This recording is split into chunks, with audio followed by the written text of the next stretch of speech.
제가 설교를 시작하기 전에 이렇게 뭐지? 뭐 방울 뱀소리를 낸다고. 근데 정말 제가 하네요. 네.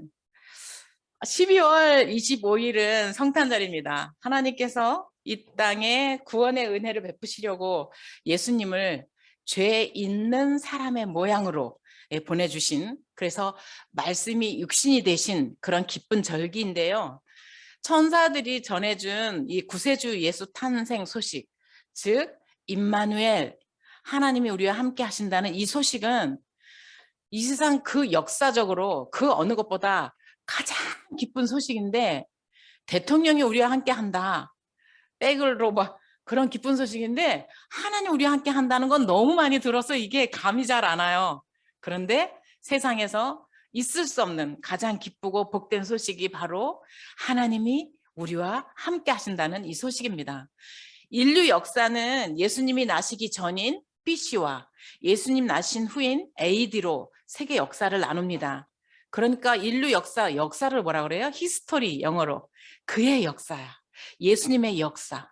그래서 역사에 예수님이 빠지면 세상의 역사를 설명할 길이 없습니다. 이 땅에 육신의 몸을 입고 오셨던 우리 예수님은 인류 역사의 축이 되시며 주인공이심을 믿으시길 축복합니다.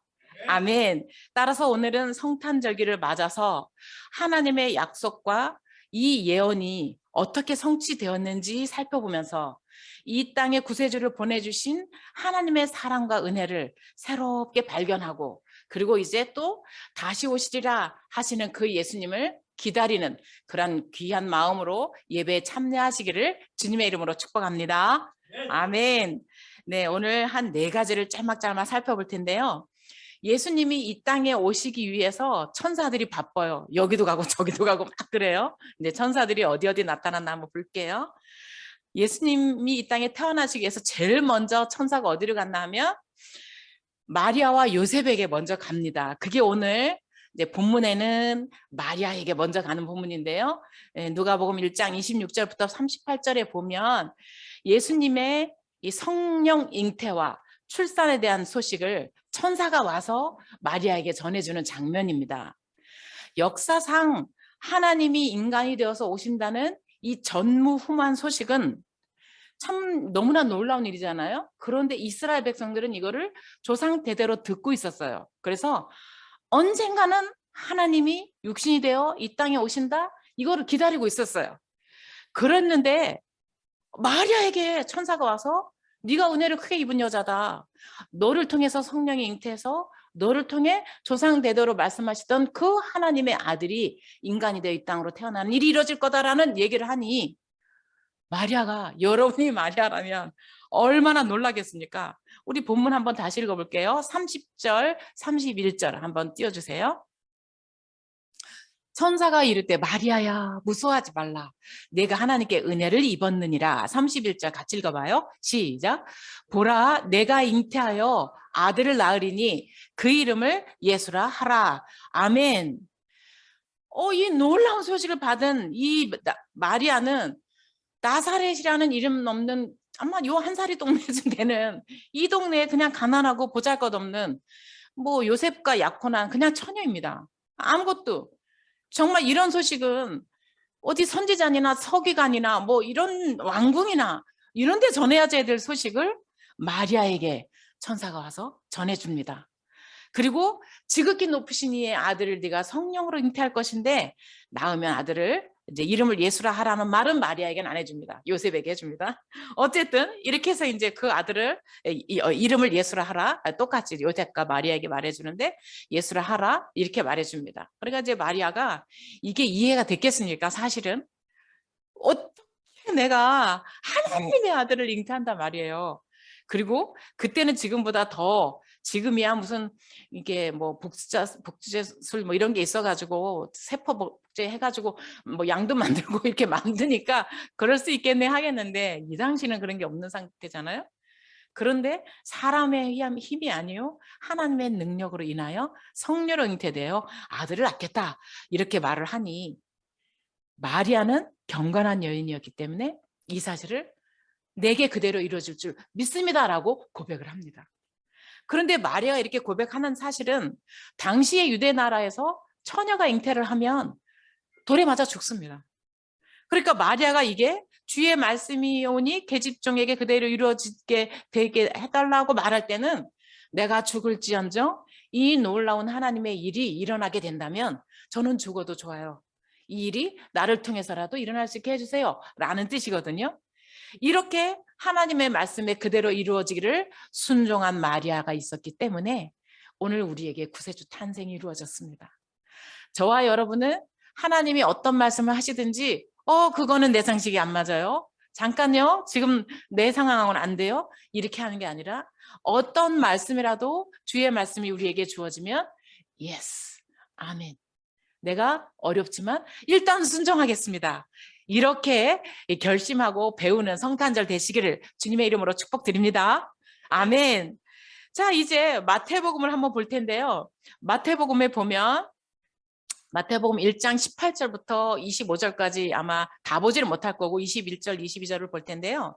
이 부분에는 이제 아까는 마리아에게 천사가 나타났고 이제는 그의 남편 된 요셉에게 이제 천사가 나타납니다. 그래서 마리아가 요셉이 생각할 때 나랑 정혼하고 아직 초야도 치르지 않았는 내 약혼자 마리아가 잉태했다는 소식이 들려오는 거예요.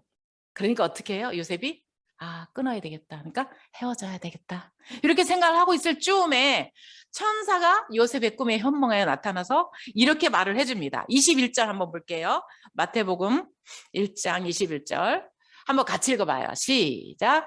아들을 낳으리니 이름을 예수라 하라. 이는 그가 자기 백성을 그들의 죄에서 구원할 자이심이니라 하니라.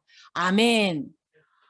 이제 요셉이 끌어버리려고 했는데 천사가 나타나서 그거는 인간으로 된 게 아니고 그러면 마리아와 요셉은 유대인이었기 때문에 이 사실을 역사적으로 들어서 알았던 얘기란 말이에요.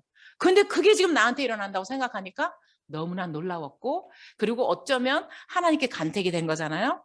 참으로 귀한 일이구나 해서 요셉도 입을 다물고 성령에 보니까 23절 한번 다시 띄워주실까요? 23절 제가 한번 볼게요. 아까 우리 읽었던 말씀과 똑같죠. 보라 처녀가 잉태하여 아들을 낳을 것이고 그의 이름은 임마누엘이라 한즉 번역하면 하나님이 우리와 함께 계시다 이런 뜻이라고 이제 가르쳐 주셨잖아요. 그러면 이제 요셉에게도 이 처녀 탄생에 대해서 또 메시아가 오실 거에 대해서 너희가 들어서 알았잖아. 그 일이 지금 너희에게 일어날 거야 라고 가르쳐 주니 요셉도 예전부터 선지자로부터 했던 말씀이 생각났을 거예요. 이 말씀은 이사야 7장 14절에 똑같이 예언되어 있어요.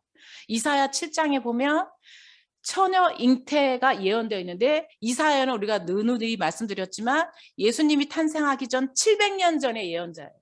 그러니까 벌써 예수님 탄생 10년 전, 70년 전도 아니고 700년 전에 예수님이 처녀의 몸에서 탄생할 것이라는 예언이 이루어졌고 천사가 와서 마리아와 요셉에게 똑같이 처녀가 잉태 아들을 낳게 한다고 했지 그게 지금 너희에게 이루어져 라고 말씀을 하니까 요셉과 마리아가 그대로 받아들입니다. 이 일이 우리에게 이루어지기를 그대로 순종합니다. 이렇게 합니다. 그래서 요셉은 잠에서 깨어서 주의 사자의 분부대로 자기 아내 마리아 데려옵니다. 데려오고 아들을 낳기까지 동침하지 않고 있다가 이제 나중에 아이를 낳을 거잖아요. 그때 이제 예수라고 이름을 하게 됩니다. 이 두 사람은 자기들이 하나님의 놀라운 계획에 선택되었다는 사실에 정말 감동했을 겁니다. 무섭기도 하고 두렵기도 하고 이 나사렛은 당시 인구가 400명 정도라고 하니까 그리고 예루살렘 그 모든 인구가 얼마 안 될 때니까 아마 나사렛 동네라 하면 우리 한사리하고 여기 교동을 합친 정도예요. 근데 이 동네에 누가 처녀가 임신했다 소문 파다하겠죠. 근데 그런 상황이란 말이죠. 그런데 그럴지라도 혹시 이게 발각나서 우리가 죽게 될지라도 이 일은 이루어지기를 원합니다 하고 순종한 마리아와 요셉이 있었기 때문에 우리 아기 예수님이 이 땅에 오실 수 있었습니다. 그래서 이 두 사람은 소문이 날까봐 조심조심 하면서 주의 뜻이 이루어지도록 기도를 하였을 거라고 생각이 됩니다. 자, 이렇게 천사가 마리아와 요셉에게 나타났잖아요. 그 다음에 이제 또 하나님이 두 번째 일을 하세요. 이번엔 무슨 일을 하시나 하면은 그 당시에 로마 황제에게 그 호적 명령을 내리게 하나님이 감동을 하십니다. 자기는 세금을 거두려고 천하의 호적을 하라고 명령을 내려요, 황제가. 그런데 이게 역사는 그렇게 명령을 내렸으나 하나님의 역사는 예수가 오실 길을 지금 마련하는 거거든요. 이 내용은 누가복음 2장에 나오는데요. 우리 예수님의 탄생 소식, 역사적 배경, 그리고 그 이루어진 일들은 누가복음 1장 2장과 마태복음 1장 2장에 자세히 나와 있으니까 혹시 집에 가셔서 성탄절에 예수님에 대해서 한번 다시 살펴보고 싶은 분들은 마태복음 1장 2절, 누가복음 1장 2절을 읽어보시고 또 아까 이사야 7장 14절, 미가서 5장 2절을 읽어보면 놀라운 하나님의 은혜와 사랑과 계획을 깨닫게 되거든요. 네, 한번 묵상해 보시길 바라면서 이제 다시 누가복음 2장으로 와볼게요. 누가복음 2장에 와면 누가는 이 예수님의 탄생이 설화나 전에 내려온 이야기가 아니라 역사적 사실이다 라는 걸 딱 밝혀줍니다. 우리 누가복음 2장 1절 한번 띄워주시겠습니다. 한번 같이 읽어보겠습니다. 누가복음 2장 1절 한번 같이 읽어봐요. 시작. 그때에 가이사 아구스도가 영을 내려 천하로 다 호적하라 하였으니 2절. 이 호적은 구레뇨가 수리아 총독이 되었을 때에 처음 한 것이라. 아멘. 이게 무슨 말이냐? 자, 이제 마리아가 해산달이 다 되어 갑니다. 그런데 그때 로마의 첫 황제가 가이사 아구스도예요. 아구스도. 이게 이제 영어로는 옥타비아누스. 아구스도는 이제 아우구스투스. 그러니까 로마 황제의 제1대 황제가 아우구스투스. 성경은 이제 아구스도 이렇게 했는데요. 이 아우구스투스라는 말은 존엄자, 신이라는 뜻이에요. 이 로마 황제 이 옥타비아누스, 우리는 성경 언어로 아우구스도가 BC 31년에 악티움 전투를 합니다. 이제 세계사에 보면 그 악티움 전투에 가서 안토니오와 클레오파트라의 연합군을 대파하고 승리를 가지고 옵니다. 그래서 이 로마 언론이 우와 굉장한 승리를 쟁취한 이 아우구스도는 우리의 신입니다 해서 그 원론에서 준 이름이 황제, 존엄자, 신이란 뜻으로 아우구스투스입니다. 그러니까 이게 역사적 사실이라는 거예요. 그네 꾸며낸 얘기가 아니고. 당시 세계를 지배하던 로마 황제가 호적령을 딱 내립니다. 뭐라고 내리냐면 너희는 모든 본적으로 가서 호적을 내려라. 왜 그래요? 인구를 조사해서 세금을 거두기 위해서. 이제 그렇게 명령을 내리니까 이렇게 대단한 황제의 명령이 떨어지니 지금 이제 유대는 식민지잖아. 로마의 식민지. 그러니까 유대 나라 갈릴리 나사렛에 있는 이 다윗의 후손인 요셉도 자기가 다윗의 후손이기 때문에 그 본동네인 베들레헴으로 가게 됩니다. 이게 아무것도 아닌 것 같은데 멋지다는 거예요. 이거는 예수님 탄생 500년 전에 미가가 예언을 했거든요. 유대 땅 베들레헴 에브라다야, 너는 작지 않다. 거기서 내게서 한 다스리는 자가 나올 것이다. 예수의 탄생을 벌써 500년 전에 예언해 놓은 그 예언이 지금 500년 뒤에 로마 황제가 호정령을 내리는 바람에 예수님을 낳으려고 요셉과 마리아가 나사렛에서 베들레헴으로 가게 되는 거예요. 이게 역사적 사실이라는 거예요. 지어낸 얘기가 아니고. 그래서 이제 다윗의 후손인 요셉도 나사렛에서 베들레헴으로 가는데 5절에 보면 요셉이 마리아를 데리고 갑니다. 그런데 이 베들레헴에서 이 나사렛에서 베들레헴까지는 140km예요. 그리고 지금 마리아는 만삭이에요. 이 만삭의 여인이 거기를 걸어서 가다가는 이 큰일 나는데 왜 요셉은 마리아를 기어이 데려갔을까요? 혼자 가도 되거든요. 아마 이 말씀을 이루려고 했던 이유도 있겠으나 지금 쉬쉬쉬 하고 지금 임신 사실을 숨기고 있잖아요. 그런데 내가 호적하러 간 동안에 내 아내 마리아가 혼자 출산하다가 이 동네 사람한테 돌에 맞아 죽는 험난한 꼴을 당할 수도 있기 때문에 요셉은 기어이 만삭인 아내를 데리고 마리아를 데리고 호적을 하러 갑니다. 그리고 500년 전에 미가가 예언했던 그대로 그 베들레헴에 가서 우리가 다 아는 그 사건 속에 출산하게 되는 겁니다. 이게 아기 예수가 그냥 온 게 아닙니다. 이러한 상황에 이제 호적 명령이 내려졌으니까 사실은 마리아와 요셉은 원정 출산할 수 있는 기회가 세워진 거잖아요. 비밀 유지할 수 있는 기회가 생긴 거예요. 그래서 이제 원정 출산하러 갑니다. 이렇게 로마의 식민지 출신, 산골 마을 출신 이 부부가 베들레헴을 찾아왔는데 우리가 다 알다시피 어땠나요? 베들레헴에는 이미 호정 명령으로 사람들이 붐볐기 때문에 여관이 없었습니다. 지금 마리아는 막 산기가 오는 거예요. 애를 낳으려고 하는데 들어갈 곳이 없습니다. 그래서 겨우 어디를 얻었나 하면 사관에 있을 곳이 없다 했어요. 유대에는 여관이 두 종류가 당시에 있었는데요. 하나는 판두케이온 이래서 사람이 장사꾼들이 유숙하는 여관이 있었고, 하나는 카탈루마 그래서 짐승도 같이 이제 사람들이 상인들이 많으니까 짐승도 같이 있고 사람도 같이 유숙하는 여관이 있었어요. 그 여관을 얻은 거예요. 예수님이 얻은 것은 겨우 얻은 것은 카탈루마예요. 짐승도 있고 사람도 있고. 그런데 그나마도 있을 곳이 없어서 지금 어떻게 따랬어요? 한기퉁에서 겨우 출산을 해서 어디다가 아기를 놔요? 구유 위에 있을 곳이 없는가 붐벼서. 그래서 겨우 출산해서 그 구유 위에 아기를 강보에 싸서 누이게 됩니다. 이게 우리 누가복음 2장에 나오네요. 만왕의 왕께서 있을 곳이 없어서 짐승의 밥통인 구유에 누이시다니, 가장 낮고 초라한 곳으로 오시다니, 여기에는 짐승만도 못한 죄인들인 우리들을 위해서 예수님의 자기 생명을 우리의 생명의 양식으로 내어주시기 위한 그림이 예언되어 있는 겁니다. 또한 현실은 천하의 신적 존재인 로마 황제가 호적해라 이렇게 명령을 내린 상황이지만 역사의 렌즈는 지금 뭘 보여줘요? 그 명령이 오히려 700년 전 이사야의 예언, 500년 전 미가의 예언을 하나님의 말씀대로 이루어진다는 것을 탁 집중해서 보여주는 겁니다. 이렇게 해서 아기 예수님의 처녀 탄생과 베들레헴 탄생 계획은 하나님의 말씀대로 계획대로 성취되고 있는 것을 보여줍니다. 진짜인지 한번 우리 미가서 5장 2절 한번 볼까요? 미가서 5장 2절 한번 같이 읽어볼게요. 미가서 5장 2절 한번 같이 읽어봐요. 시작. 베들레헴 에브라다야, 너는 유다 족속 중에 작을지라도 이스라엘을 다스릴 자가 네게서 네게로 나올 것이라. 그의 근본은 상고의 영원에 있느니라. 아멘. 500년 전에 베들레헴 땅에서 난다.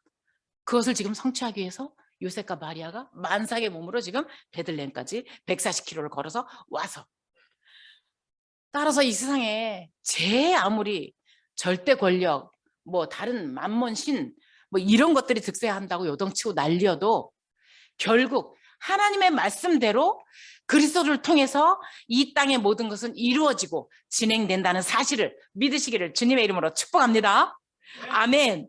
마찬가지로 우리 인생도 내가 아무리 나의 길을 계획하고 내가 아무리 뭘 할지라도 소용없다는, 내 걸음을 인도하시는 분은 오직 주 하나님이시기 때문에 이것을 믿는 우리에게는 주님의 탄생과 주님이 나와 함께 하시는 임마누엘로 오셨다는 이 사실이 우리에게 가장 복되고 기쁜 소식임을 믿으시기를 주님의 이름으로 축복합니다.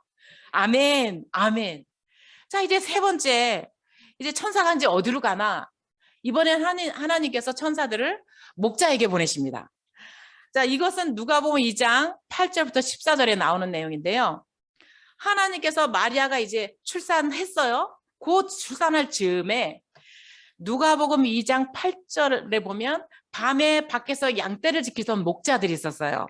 그 목자들에게 천사가 나타나서 이 세상에 구세주의 탄생 소식을 전해줍니다. 우리 11절 12절 한번 보겠습니다. 누가복음 2장 11절 12절. 자, 천사가 이제 목자들에게 전해준 내용입니다. 제가 11절 읽을게요. 여러분은 12절 읽겠습니다. 오늘 다윗의 동네에 너희를 위하여 구주가 나셨으니 곧 그리스도 주시니라. 12절 시작. 너희가 가서 강보에 쌓여 구유에 뉘어 있는 아기를 보리니 이것이 너희에게 표적이니라 하더니 아멘. 아니, 세상에 어느 아기가 집에서도 못 낳고 여관, 그것도 카탈로마라는 그런 짐승과 같이 놓여있는 여관에 나서, 그것도 무슨 침상도 아니고 구유에 놓여있는 일은 없잖아요. 그래서 그게 표적이라는 거예요. 그런 일은 전무후무한 일인데 너희가 목자들아 가서 확인해봐라. 그 일이 있다면 그가 내가 보내고자 했던 예수 그리스도 만왕의 왕이라는 것, 하나님인데 육신의 몸을 입고 너희와 함께하기로 보낸 왕이라는 표적이니까 가봐라. 그렇게 하니까 목자들이 깜짝 놀라서 달려가 봅니다. 달려가서 봤더니 진짜 있잖아요. 강보의사에서 구유에 누워있는 그 아기를 보고 읽지는 않겠는데 16절 17절에 보면 목자들이 가서 확인을 해보고 깜짝 놀라며 하나님께 영광을 돌려요. 천사들의 말이 그대로 이루어진 것을 확인하고 놀랐어요. 여러분 한번 생각해 보세요. 전능하시고 광대하신 창조주께서 작아지셔서 지구상의 피조물 가운데 하나인 인간이 되는데 그것도 아무것도 할 수 없는 이 연약한 인간의 모습으로 오셨다는 것. 이 목자가 두 눈으로 확인하고도 좀 믿기 어려운 사실 아니겠습니까? 실제 출산을 한 마리아도 이게 믿기 어려운 사실 아니겠습니까? 그래서 20절에 보면 목자들은 한번 20절 한번 같이 볼게요. 목자들은 자기들에게 이르던 바와 같이 듣고 본 그 모든 것으로 인하여 하나님께 영광을 돌리고 찬송하며 돌아가니라. 아멘. 목자들이 봤어, 들었어, 쫓아왔어, 확인했어. 진짜네? 너무나 놀라. 그래서 이 목자들은 아마 기뻐하며 돌아가서 뭐 했을까요? 만나는 사람마다 붙들고 우리가 봤어, 보내주시겠다 하셨던 그 예수 그리스도, 예수 만왕의 왕 구세주가 오셨어, 이렇게 전하지 않았겠습니까? 하나님이 육신이 되셔서 인간 아기로 나와 똑같은 사람이 되셔서 이 땅에 오신 것을 우리가 성육신이라고 합니다. 이 성육신의 은혜는 저와 여러분을 위해서 이루어진 온 우주 역사상 딱 한 번 일어난 정말 놀라운 사상 초유의 사건입니다. 사상 초유. 하나님께서는 이 귀한 소식을 왕이나 권력자나 당시의 지도자들, 지식인들, 부자들이 아니라 가장 약하고 소외된 계층인 목자들에게 먼저 찾아가 알려주셨는데요. 마찬가지로 지금도 주님은 우리들을 육체와 마음이 가난하고 심령이 가난하고 소외되고 또 장애나 여러 가지로 상황적으로 힘들고 약하고 낮은 자들을 주님은 먼저 생각하시고 먼저 찾으시고 먼저 은혜를 부어주시는 분입니다. 우리 가운데도 결핍과 고통들이 없었다면 이 중에서 예수님 절대 믿지 않았을 사람 많습니다. 그때 그 문제 때문에 예수님을 믿은 사람들, 물론 이제 부모님이 믿어서 믿은 사람도 있지만 그렇지 않고는 대부분 다 고통과 고난 중에 있을 때 예수님을 꼭 붙들게 되는 경우가 많기 때문에 예수님은 낮은 자, 약한 자, 힘이 든 자, 그들에게 먼저 찾아가셔서 내가 너를 도와주고 함께 할게 하는 의미로 가장 인간 중에서 가장 낮은 구유에 오신 것임을 믿으시기를 주님의 이름으로 축복합니다. 아멘. 따라서 지금 내가 좀 힘든 일이 있어. 그리고 가난하고 실패했어. 일이 더디 풀리고 잘 안 돼. 기도하는데도 응답도 더딘 것 같아. 그러나 그 부족함 때문에 오히려 하나님께서 나를 주목하시고 나에게 은혜를 베풀려 오시려고 계심을 믿으시고 정말 이 성탄의 계절에 하나님의 은혜를 더욱 사모하고 내게 필요한 은혜를 간구하시는 가장 낮은 마음으로 겸손해지시는 저와 여러분 되시기 주님의 이름으로 축복드립니다. 아멘. 네, 이제 네 번째 마지막으로 이제 하나님께서는 헤롯 왕에게로 이제 또 동방 박사들을 보내셔서 예수의 탄생 역사를 이루어 가십니다. 그런데 이렇게 이제 요셉과 마리아가 출산도 끝났고 호적도 끝났잖아요. 나사렛으로 돌아가야 돼요. 근데 시간이 너무 짧네, 텀이. 그러니까 갔는데 아니 멀쩡히 나가는 사람들이 애를 낳아 와봐요. 이 문제가 되잖아요. 그래서 또 다시 하나님이 일을 꾸미십니다. 그게 바로 마태복음 2장 1절부터 12절까지의 내용인데요. 이제 헤롯, 그러니까 하나님은 황제도 예수님 탄생하는데 등장시키고 주인공은 예수님이에요. 예. 까메오가 황제예요. 자, 이번에는 유대왕 헤롯을 또 까메오로 등장시키십니다. 우리 한번 보겠습니다. 마태복음 2장 1절, 2절, 3절을 한번 같이 볼게요. 제가 1절 읽고 여러분이 2절 읽고 3절 같이 읽을게요. 헤롯 왕 때에 예수께서 유대 베들레헴에서 나심에 동방으로부터 박사들이 예루살렘에 이르러 말하되 2절 시작. 유대인의 왕으로 나신 이가 어디 계시냐? 우리가 동방에서 그의 별을 보고 그에게 경배하러 왔노라 하니 3절 헤롯 왕과 온 예루살렘이 듣고 소동한지라. 아멘. 자, 이게 왜 그러냐 하면 이제 시간이 좀 필요하니까 하나님이 이제 동방의 박사들을 보냈어요. 이 동방의 박사들은 이제 지금으로 말하면 페르시아나 이제 바벨론이나 뭐 아라비아나 이쪽으로 생각해요. 어딘지 정확히 나오지는 않으나. 그래서 그 당시에는 첨성술이 굉장히 발달했단 말이에요. 첨성. 그래서 이 별을 연구하던 박사들인데 왕의 별이 나타날 것이라는 예언이 있었단 말이에요. 근데 정말 어느 날 별을 연구하는데 별이 문득 나타난 거예요. 근데 별이 움직이네. 그래서 박사들이 이거야말로 오래전부터 예언되었던 그 왕의 별이니까 우리가 이 별의 움직임을 주시해보자. 조금씩 조금씩 움직이는 거예요. 그래서 박사들이 황금과 유향과 모략, 예물을 준비해서 별을 따라 나섭니다. 따라 나서서 별의 인도함을 받아서 어디로 왔나 하면 유다 땅까지 와서 헤롯 왕궁까지 간 거예요. 왜냐하면 왕이 났으니까 왕궁에 가야 되잖아요. 설마 그 구유에 났을 거는 생각도 못하고 왕궁으로 갑니다. 그래서 이제 유대인의 왕으로 난 사람이 있다고 하는데 어딥니까 하고 오니까 헤롯 임금이 깜짝 놀랍니다. 자, 왜 헤롯이 놀라냐면 헤롯은 황제 아구스도가 유대인의 왕으로 임명한 분봉왕이에요. 이제 나중에 분봉왕 제도로 가는데 지난번에도 제가 언제 말씀드렸는데 헤롯은 유대인이 아니에요. 그는 에돔 출신이에요. 그런데 선조가 유대인으로 개조를 하였기 때문에 반쪽 유대인이에요. 그러니까 늘 자기 자리가 불안한 사람이에요. 그래서 이 사람은 유대인의 그 하스몬 왕과 결혼해서 자기의 왕통을 공고히 하려고 합니다. 그렇게 결혼해놓고도 하스몬 왕가의 일가 친척들 중에 내 왕위를 노리는 것 같은 사람들은 다 즉각 처단합니다. 아주 굉장히 잔인하고 자기 왕위를 위해서는. 그런데 지금 그렇게 지켜온 왕인데 왕이 나타나는 거예요. 여러분이 헤롯 같으면 어떻겠습니까? 그래서 헤롯이 급하게 그 서기관들 박사들을 부릅니다. 그래서 왕이 났다고 하대. 왕이 어디서 나냐 물어보니까 유대인들은 백성들까지 다 알잖아요. 왕이 어디서 나요? 유대 땅 베들레헴에 나잖아. 그러니까 즉각 대답을 합니다. 유대 땅 베들레헴에서 납니다. 그렇게 말을 해줘요. 그러니까 헤롯이 가만히 박사들을 불러요. 그래가지고 그러면 왕에게 새로 난 왕에게 가서 경배해라. 그리고 그 왕을 찾거든 나한테도 얘기해줘. 나도 가서 경배하게. 이렇게 말합니다. 그런데 헤롯은 실제 경배하러 가려고 하는 게 아니죠. 나의 왕위를 넘볼 수 있는 씨를 전멸하려고 지금 그렇게 박사들을 먼저 보내는 겁니다. 그래서 이제 박사들은 다시 이제 헤롯 왕궁을 딱 보니까 인도하던 별이 다시 나온 거예요. 그러니까 하나님께서 별을 통해서 헤롯 임금에로 가게 한 것도 하나님이요. 다시 거기서 이제 별을 따라서 예수님이 탄생하신 그 여관으로 또 인도를 합니다. 그래서 박사들이 여관에 가서 예수님을 만나고 만왕의 왕 되신 예수님께 경배합니다. 우리 13절 제가 써드리진 않은 것 같은데 마태복음 2장 13절 16절 볼게요. 16절 한번 보겠습니다. 13절에 보면 박사들이 꿈에 하나님께서 헤롯이 너희 죽이려고 하니까 거기 가지 말고 도망가라 해가지고 몰래 집으로 가요. 그래서 이제 박사들은 경배를 다 끝나고 집으로 돌아간 상황이야. 상황이 일단락 끝났어요. 자, 그러니까 이제 헤롯은 어떻게 했을까요? 16절 제가 한번 읽어볼게요. 이에 헤롯이 갔다 오라는데 안 온 거야. 박사들에게 속은 줄 알고 심히 놓아요. 사람을 보내요.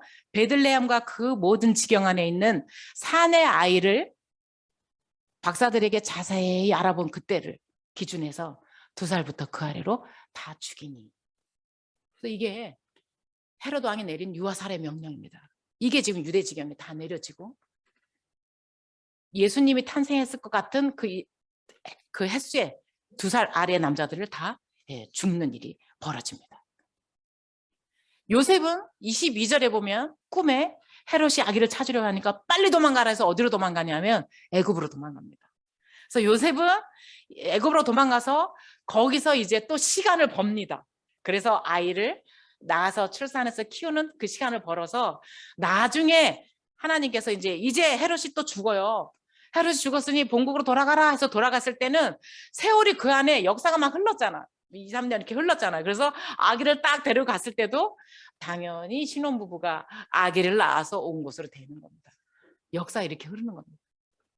그래서 이제 예수님은 공생애를 시작하시기 전까지 본 동네에 있는 나사렛으로 돌아가서 거기서 자라십니다. 그리고 공생애 시작하시기 전까지 거기서 사십니다.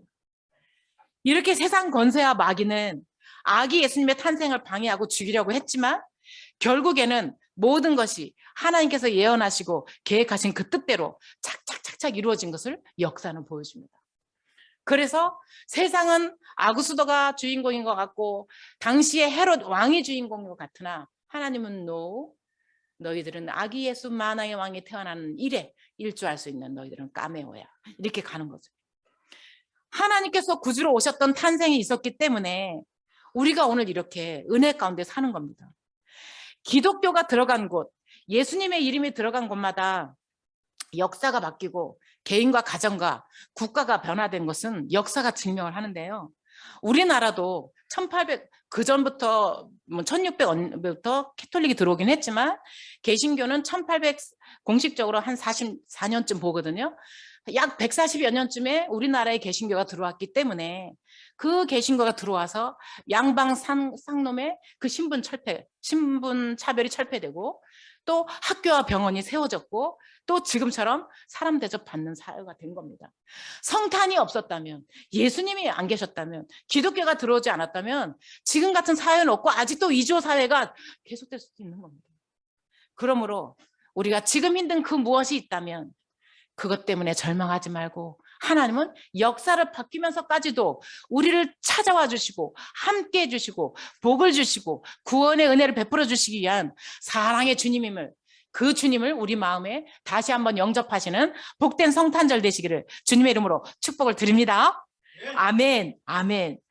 이렇게 해서 예수님은 이제 우리에게 온 인류의 구세주가 되시기 위해서 성육신 하시기 위해서 오셨습니다. 이것은 실존이지 허구가 아닙니다. 그래서 예수님을 4대 성인의 한 사람이라고 하는 것은 너무나 어리석은 일입니다. 4대 성인 비교할 수가 없는 거죠.